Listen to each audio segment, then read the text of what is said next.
네, 여러분 안녕하세요.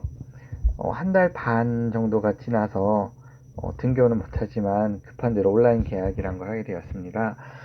여러분도 첫 시간이라 혼란스럽고 등교가 아니라 온라인 계약이라 뭘 어떻게 해야 될지도 모를 수도 있는데요. 그거는 선생님도 마찬가지인 것 같아요. 그래서 우리 이제 처음이지만 하나하나 적응도 해가면서 차근차근 확률과 통계라는 거를 같이 판서를 통해서 판서와 선생님 목소리만을 가지고 진행을 하겠지만은 이 두 가지 가지고 함께 수업 결손 생기지 않도록 확률과 통계를 진행해 보도록 하겠습니다. 확률과 통계를 가기 전에 수학에 대한 조금 기본적인 어떻게 공부해야 될지 이런 것들에 대해서 조금 얘기를 하고 넘어가도록 하겠습니다. 일단 먼저 수학은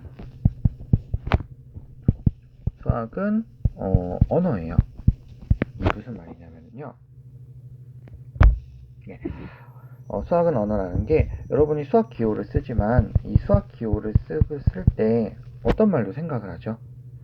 어떤 말로 생각하냐면 한국말로 생각을 하죠.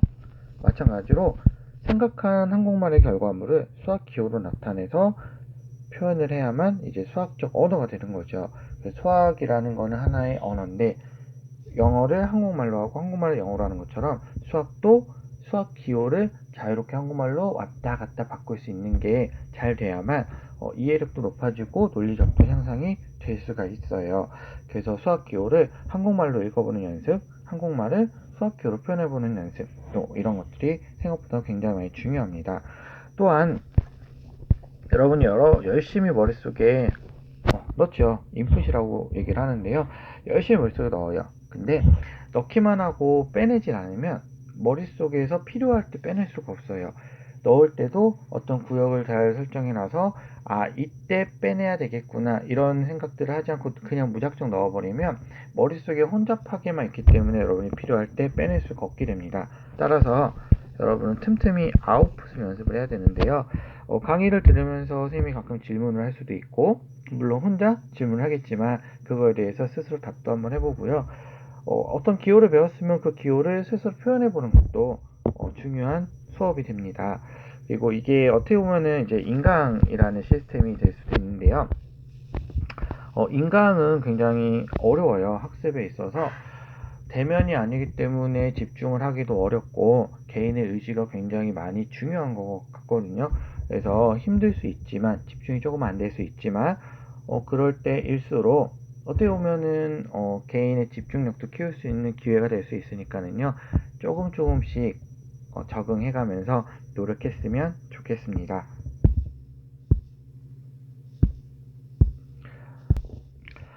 자, 이제 확률과 통계 수업을 들어가기 전에요.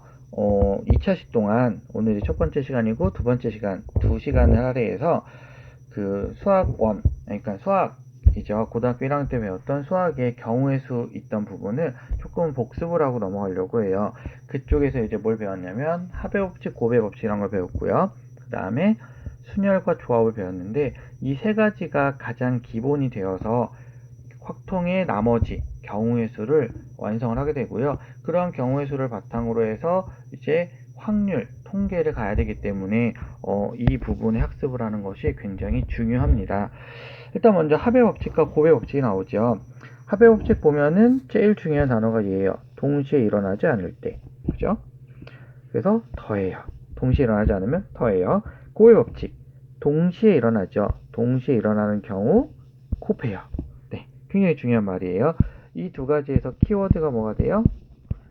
키워드는 동시에죠. 동시에. 네. 그러면 언제 동시에라고 하는 것이냐? 이게 굉장히 중요한 거거든요. 제가 재미난 얘기를 한번 해볼게요. 주사위 두 개를 던질 거예요. 주사위 두 개를 던지는 시행을 할 거예요. 주사위를 두 개를 던지는 시행은 당연히 경우의 수가 몇 개 나오나요? 주사위 한 개당 6개, 주사위 한 개를 동시에 던지면 6개, 동시에 던지니까 곱해서 36개, 36가지라고 생각하면 되겠죠. 자, 근데 주사위를 두 개를 던지는 시행을 할 거예요. 근데 주사위를 하나를 던졌어요. 배가 아프네요. 그래서 잠깐 화장실을 간 거예요. 그다음 화장실 갔다 와서 주사위를 던졌어요. 그러면 이거는 동시에 일어난 걸까요? 어떻게 생각하세요? 동시에 일어난 걸까요? 아, 지금 주사위를 2번 던져야 되는데 한 번을 던졌어요. 근데 선생님이 오늘 급한 일이 있어서 잠깐 수업을 접고 다음 시간에 나머지 주사위를 던진 거예요. 그러면 동시에 일어났나요? 동시에 일어나지 않았나요? 만약에 동시에 일어나지 않았다면 어떻게 돼요? 동시에 일어나지 않았으니까는 6, 6인데 그 두 개를 더해서 12가지라고 해야 되죠. 근데 이상해요. 오늘 1이 나왔고 내일 1이 나올 수 있죠. 오늘 1이 나오고 내일 2, 오늘 1이 나오고 내일 3, 뭐 이렇게 해서 6가지. 그죠? 그 다음에 오늘 2가 나오고 내일 1, 이런 식으로 가면 또 6가지. 그래서 이렇게 생각해보면 결국에 36가지가 맞는 것 같거든요. 여기에서 여러분이 꼭 알아둬야 되는 얘기가 있어요. 어디서부터 잘못 번역이 된지 모르겠지만 이 동시에라는 뜻은 동시간대가 아니라는 얘기예요. 동시간대와 동시에는 같은 단어가 아니에요. 이제 우리나라 말이랑 수학 기호상에 약간의 이제 일치되지 않는 부분이 있을 수 있는데, 여기서 동시에라는 수학에서, 즉 확률과 통계에서 동시에라는 얘기는 동시간대가 아니라 확통에서 제일 중요한 시행이나 사건이 있거든요. 이 중에서 이 사건, 내가 주목한 사건이 처음 그 사건이 시작이 돼서 끝날 때까지 일어나는 모든 시행은 전부 다 동시에 일어났다고 그런 거예요. 그러니까 주사위 2개를 던지는 시행이니까 주사위 2개를 던져야 사건이 끝나는 거죠. 그러니까 어떻게 생각해야 돼요? 2개를 던져야 끝나니까 무조건 하나 던지고, 그 다음 나중에 시간적으로 한참 지난 다음 던져도 마찬가지로 동시에 일어났다고 생각을 하게 되는 겁니다. 여기에서 이런 문제를 하나 잠깐 봐볼까요? 한번 지울게요. 네, 이거 지우고, 이거의 이제 대표적 예제가 이런 문제예요. 길이 이렇게 있는 거죠. 이렇게. 네, A 지점이 있고 B 지점이 있고 C 지점이 있어요. 자, 여러분, A에서 B로 가는 경우에서 어떻게 될까요? A에서 B로 가는 경우에서 A에서 B로 가죠? 사건이 끝났어요. A에서 B로 가죠? 사건이 끝났어요. A에서 B로 갔죠? 사건이 끝났어요. 1개, 2개, 3개. 하나하나하나죠? 하나하나하나라고 볼까요? 하나하나하나. 사건이 끝났으니까 어떻게 하면 돼요? 1 더하기 1 더하기 1에서 3. 자, B에서 C로 갈게요. B에서 C로 가면 요렇게 하나. 사건 끝났죠? C로 갔으니까 요렇게 하나. 사건이 끝났어요. 이렇게 되죠. 그러면 A에서 C로 가면 어떻게 되나요? A에서 C로 가면 A에서 B로 가는 거 3개 맞고요. B에서 C로 가는 거 2개 맞죠. 근데 A에서 B로 가는 요 상황이랑 요 상황은 동시에 일어나지 않죠. 그러니까 한국말로 해석하면 좀 어색함이 있는 거예요. 근데 A, B, C, A에서 C로 가려면 여기를 거쳐서 가야만 사건이 끝나죠. 이렇게 갔다가 여기까지 가야 사건이 끝나니까 이 2개는 어떻게 보는 거예요? 아이고, 죄송해요. 아직 익숙하지 않아서. 네, 2개는 동시에 일어나서 곱한다고 보게 돼서 6가지가 나오는 거예요. 이 동시에란 말이 굉장히 중요하거든요. 어떤 문제를 봤을 때 동시에 일어난다 곱하고 동시에 일어나지 않는다 더할 거예요. 그러면 그 동시에란 기준을 여러분이 빨리 나름대로 찾아가야만 문제를 풀 때 빠르게 해석해낼 수가 있는 거거든요. 그래서 여기서 동시에는 어떤 사건을 주목했을 때 그 사건이 처음부터 끝날 때까지 일어나는 모든 일련의 시행들을 동시에 일어났다고 한다라고 생각하면 되겠어요. 자, 200의 약수의 개수를 구해달래요. 자, 200은 펜 색깔을 다시 바꿔볼게요. 네, 200은 소인수 분해하면 2의 몇 제곱이죠? 2의 세제곱 곱하기 5의 제곱이죠. 그러면 2가 나올 수 있는 약수는 2의 0제곱부터 시작해서 이렇게 될 거고요. 5 같은 경우는 5의 0제곱, 5의 1제곱, 5의 2제곱이죠. 그래서 2로 만들어낼 수 있는 약수들은 4개가 될 거고요. 3 플러스 1이죠. 5로 만들어낼 수 있는 건 2 더하기 1이니까 3개일 거예요. 그죠? 하나. 왜냐하면 사건이 끝나니까 하나씩 셌죠? 그러면 약수가 만들어진다는 결과 어떻게 된 거예요? 2의 요소와 2의 소인수와 5의 소인수가 만나야 약수가 결정이 되는 거죠. 따라서 2개는 어떻게 일어나요? 동시에 일어난다고 봐야 되겠죠. 그래서 4 곱하기 3을 하니까 얼마예요? 12개. 네, 이렇게 나오면 되겠죠. 간단하죠? 동시에라는 거 이렇게 판단을 해낼 수 있으면 돼요. 자, 이제 우리 두 번째로 순열을 볼게요. 순열을 볼 때 교과서를 조금 바꿔놨어요. n팩토리알이라고 알죠? n팩토리알. n팩토리알을 만약에 5팩이면 제가 이제 간단히 줄여서 저는 그냥 팩이라고 할게요. 5팩. 5팩이라고 하면 5 곱하기 4 곱하기 해서 어디까지요? 하나씩 줄여서 1까지 가는 게 이제 5팩토리알. 즉 n팩토리알은 n부터 시작해서 쭈쭈쭈 해서 이렇게 쓰고요. 우리 미리 했으니까 npn을 n 퍼미테이션 n을 n팩토리알이라고 한다라고 알고 있으면 되겠죠. 그래서 순열이에요. npr이라는 거는 서로 다른 n개에서 r개를 택하여 일렬로 나열하는 것을 순열이라고 하고요. 이걸 이렇게 해요. 그래서 여기서 중요한 말은 순열, 일렬이죠. 일렬로 나타낸다는 거는 순서를 생각한다 라고 여러분이 판단하면 되고요. 순서가 있는 거예요. 그래서 어떤 문제에서 퍼뮤테이션 쓸 거냐 컨비네이션 쓸 거냐 할 때는 순서 생각해 안 해? 그럼 역시 여기서도 뭐가 필요해요? 순서를 어떻게 구별해낼 것이냐, 그게 또 필요한 거예요. 그래서 이 기호에서 나중 가면은 중복 순열 중복 조합에서 요게 또 이제 앞뒤로 바꿔 쓰는 친구들이 나와요. 그래서 요 뒤에 뒤쪽에 있는 여기를 조금만 주목해 놓고 갈게요. 이 뒤에는요 무조건 택하는 거에 개수가 온다라는 거를 이 시간에 잠깐 기억만 한번 해두세요. 해두면은 나중에 3차에 4차시 갔을 때 한 4차시 5차시 이때쯤에 한 번쯤 요 내용을 도움받을 일이 있을 거예요. 자, 순열의 수 이렇게 돼 있네요. npr이라는 거 계산을 이렇게 진행을 해요. 근데 이거 보니까는 갑자기 이제 기억이 안 나는 친구들이 있을 수도 있죠. 그러니까 npr인데 npr을 n 곱하기 n-1을 곱하기 해서 n-r인가? n-r 더하기 1인가? 이런 것들이 헷갈릴 수도 있어요. 그럴 땐 뭘 하면 될까요?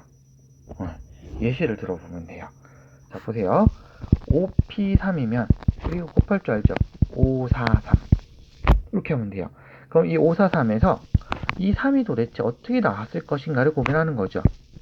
이 3이라는 애는 5에서 3을 뺐죠? 그럼 얼마예요? 2죠. 하나가 모자르니까 하나 더 더했다고 보면 되죠. 그 npr은 n 곱하기 n-1 곱하기 어떻게 해요?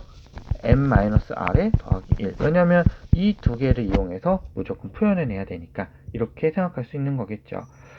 그래서 여러분이 이런 식으로 이걸 기억해주면 되고요. 여기에서 하나를 더 뽑아내자면 팩토리얼을 배웠잖아요. 5p3은 5팩토리얼을 가지고도 표현할 수 있어요.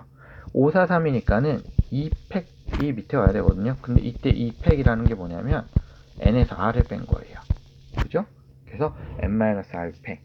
죄송해요. n-r팩으로 쓰면 안 되는구나. 이거 뭐라고 써야 돼요? 5-3, 그죠? 5-3팩. 즉, n-r팩이 되는 거죠. 그래서 요게 지금은 아무것도 아닌 것 같지만 npr이 이렇게 표현된다는 걸 알아야 되거든요. 왜냐하면 이거는 유한확정치라고 얘기를 해요. 대학을 가면은 유한확정치가 아니기 때문에 항의 개수가 몇 개인지를 알 수 없어요. 그 얘기는 연산에 적용할 수가 없다는 얘기예요. 연산을 할 수가 없다는 얘기예요. 그래서 연산을 하기 위해서는 퍼뮤테이션은 무조건 요 기호로 바꿔치기를 해야 돼요. 언제 써먹겠어요? 증명할 때, 식의 형태를 바꿀 때 무조건 얘가 아니라 이 형태로 써야 되거든요. 그래서 요거를 알고 있어야 되고요. 여러분이 이렇게 적어주면 요 방학 말죠. npr이 5라는 것만 아는데 반대로 이거면 npr이구나도 알 수 있어야 돼요. 위에 npn은 n팩, 0팩은 1, np0는 1. 요거는 여러분이 알고 있는 거죠. 네, 요건 알고 있을 테니까는 네, 다음 걸로 넘어갈게요. 그래서 다음 값을 구해달래요. 네, 7p2 어떻게 하면 돼요? 7 곱하기 6이죠. 또 어떻게 표현돼요? 7팩을 7-2팩. 네, 그래서 7팩 나누기 5팩. 이것도 표현이 되죠. 모든 표현법을 알고 있어야 되는 얘기예요. 5p4 5, 4, 3, 2 4개 쓰면 되죠. 4개. 근데 어떻게 표현돼요? 5팩에 5-4팩 1팩이죠. 그 다음에 8p3 그만큼 빨리 하고 있죠. 8, 7, 6 복습이니까 그죠? 8팩 8-3 5팩 정리하면 동일한 결과가 나올 거예요. 예제 2번 같은 이런 문제 싫어하죠. 증명해야 되니까. 그리고 요거는 이제 이때 이제 뭐가 필요한 거예요? 빨간색 할까요? 뭐가 필요해요? 네, 이때 이게 필요한 거예요. MPR이 M팩에 N-R팩인 걸 알아야 되는 거예요. 네, 이게 핵심. 근데 여러분 어떤 걸 증명할 때요 이렇게 증명하는 경우들도 있어요. 좌변이 어떻게 나온다는 걸 보이고 우변이 어떻게 나온다는 걸 보이고 두 개가 쌤쌤이 같다 이렇게 증명을 해도 되기는 해요. 되기는 하는데 요거는 이거는 멋있는 증명은 아니에요. 네, 증명 수학은 아름다움을 추구하거든요. 여러분이 믿을 수 없겠지만 아름다움과 멋스러움을 추구를 해요. 그래서 보통 증명을 할 때는 좌변의 형태를 가지고 쭉쭉쭉쭉쭉 이렇게 정리해 나가면서 어떻게 나와요? 우변이 나오도록 정리하는 걸 수학에서는 멋있다라고 얘기를 하거든요. 그래서 얘도 동일하게 갈 거예요.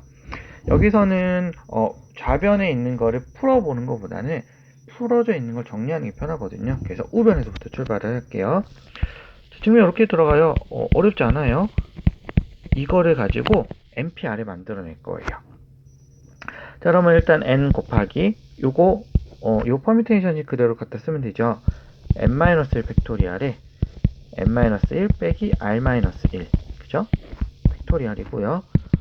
요것만 보세요. 요거 뭐예요? 5 곱하기 5-1 4팩이죠. 5에다 4팩을 곱하면 n팩이 되는 거죠. 그냥 n팩. 그다음 요거 n-r팩. 자 보세요. NPR이 이거인 거, NPR이 요거인 것만 아는 게 중요한 게 아니라 제가 뭐라 그랬어요 아까 이게 이거인 걸 알아야 되겠죠. 증명은 어떤 형태가 나오면 바로 써주면 되거든요. 우리가 원하는 NPR 맞죠? 그래서 증명이 이렇게 끝나요. 어렵지 않죠? 다른 증명들도 이런 걸 이용하다 보면 절대 어렵지 않아요. 그래서 여러분이 한번 해봤으면 좋겠고요. 이제 마지막 정리 쪽인데요. 순혈조합, 중복순혈, 중복조합. 물론 여러분 순혈조합만 배웠고 중복순혈, 중복조합밖에 안 배웠어요. 근데 이 표가 굉장히 중요한 거다 보니까는 조합할 때도 한 번 더 보여드릴 거고요. 중복순혈 할 때도 또 보여드릴 거고요. 중복조합할 때도 또 보여드릴 거예요. 4번을 보여드리면 기억할 수 있겠죠? 그래서 되게 쉬워요. 순열, 순서대로 나열한다예요. 순서를 생각해서 나열한다. 그죠? 그러니까 순서를 생각해요. 중복은 허용하지 않고요. 조합, 순서 생각 안 해요. 중복 허용 안 해요. 중복순열, 중복조합. 간단하죠. 그럼 여기서 순서를 도대체 어떻게, 어떤 애가 순서를 생각하는 것이냐, 어떤 애가 중복을 허용하는 것이냐. 근데 중복은 쉽죠. 셌던 것도 세면 중복, 셌던 것도 안 세면 안 중복. 이렇게 하면 되는데, 그럼 순서인 거는 어떻게 알 수 있느냐. 그죠? 요거를 어떻게 판단해낼 수 있느냐. 판단 방법은 제가 2차 시 때 알려드릴게요. 한번 고민 좀 해보세요. 고민해보고 제가 생각한 거랑 여러분이 갖고 온 답이랑 비슷한지 같은지 아니면 제가 생각한 것보다 더 좋은 방법이 있다면 대면 수업 때 저한테 알려주거나 아니면 게시판 같은 데 남겨놓으시면 제가 다음번 수업할 때 그걸 보고서는 참고해서 안내를 해드릴게요. 물론 알려준 친구의 이름도 크게 써서 자랑도 해드릴게요. 자, 예제 3번 한번 볼까요? 오늘의 마지막 정리 문제예요. 4명의 선수 ABCD가 한 팀을 이루어 4인 조정 경기에 출전을 했대요. 첫 번째 보니까는 A씨가 서로 이웃하게 배에 앉는 경우래요. 수학 확통해서 이웃한다는 거는 이웃은요, 그냥 옆에 붙어 앉는 거예요. 네. 그러니까 A씨를 이웃하면 보통 한 덩어리로 보면 돼요. 그러면 A씨가 있고, 뭐가 있어요? 이제 몇 명 남아요? B, D. 2명 남는 거죠, 2명. 그죠? 그래서 결국, 3명을 일렬로 나열하고요. 그러면 이제 사건이 끝나나 보는 거예요. 그럼 더 이상의 배치가 없냐? 있죠. 어떻게 돼요? A씨가 자리를 바꿔도 다른 경우가 되죠. 그러니까 A씨가 자리를 바꾸는 경우. 근데 요것만 배열하고 사건이 안 끝났죠. 이것까지가 끝나니까 두 개는 어떻게 일어나요? 동시에 일어나겠죠. 그래서 6 곱하기 2에서 12. 그래서 이렇게 계속 쓰는 거예요. 동시에 일어나냐 일어나지 않느냐를 끊임없이 판단하고 있는 거예요. 자, BD가 배의 양끝에 앉겠대요. BD가 배의 양끝에 앉는 경우는 BD 이렇게 앉겠죠. 그러면 여기 두 자리를 선택하면 되죠. 그러니까 두 개니까는 2패. 그러면 사건이 끝나요? 아니죠. B와 D가 자리를 바꾸면 다른 케이스가 되나요? 네, 다른 경우가 돼요. 그러니까 2패. 그러면 다 해야 사건이 종료되니까는 두 개는 동시에 일어나서 곱하면 4죠. 네, 4가 되어서 동시에 일어난다, 안 일어난다는 이렇게 판단하시면 되고, 순연이라는 건 이렇게 또 진행이 됩니다. 첫 시간이 끝났어요. 수업은 20분에서 30분 사이로 끝내려고 하거든요. 그럼 남은 시간은 아까도 제가 얘기했죠. 이렇게 듣기만 하는 건 인풋이에요, 인풋. 네, 그러면 여러분이 뭘 해야 돼요? 아웃풋을 해내야 돼요. 그러려면은 한번 이 내용들을 여러분이 차근차근 정리를 해보고, 아까 증명 같은 것도 했었잖아요. 그 증명도 스스로 한번 해보는 연습을 하셨으면 좋겠습니다. 남은 시간 동안에 그 복습을 하시고, 다음 시간에 뭐죠? 이제 조합이라는 내용으로 만나보겠습니다. 여러분 굉장히 정말 힘들어요. 이게 온라인 수업이라는 게 하는 저는 그냥 쉽게 할 수 있지만 이걸 듣고 학습을 해 나가는 거는 굉장히 어려운 부분이거든요. 그 어려운 부분을 잘 이겨낸다면 분명 이 시기에서 가장 좋은 결과를 얻을 수 있을 거예요. 여러분 화이팅입니다. 다음 시간에 볼게요.